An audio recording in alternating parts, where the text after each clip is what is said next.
Et parce que parce que Nicolas Sarkozy, qui est un multi-condamné, on est en train de parler d'un homme, on est en train de parler d'un homme qui a été définitivement condamné pour corruption. D'ailleurs, il a assisté. Il a fait appel.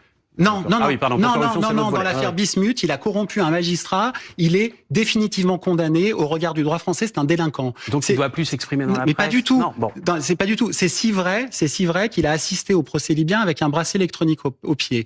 Il a été condamné en première instance et en appel pour le financement illégal de sa campagne en 2012, c'est l'affaire Big Malion, où on a découvert d'ailleurs qu'une campagne présidentielle, ça pouvait coûter 46 millions au lieu des 20 millions et là, dans autorisés. Libyen, il est présumé innocent puisqu'il a fait appel. Bien sûr, mais il vient d'être condamné pour association de malfaiteurs. Ce qui est en train de se passer, et le chef de chorale médiatique qui est Nicolas Sarkozy, il est en train de faire quelque chose de très grave.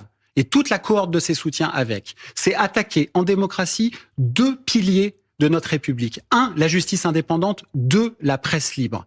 Et donc moi, je suis ici pour dire qu'il n'est la victime d'aucun complot, pour répondre à votre question. Et il y a des vraies victimes dans cette affaire, qui ont été reconnues par le tribunal de Paris. Ce sont les familles de victimes du DC10. Les DC10 du TA, orchestrées par le même... dont le tribunal a dit qu'elles avaient subi un préjudice à cause des tractations et du pacte corruptif noué à Tripoli. C'est si vrai que Nicolas Sarkozy, solidairement avec messieurs Hortefeux et Guéant, vont devoir lui verser à toutes ces familles des dommages et intérêts.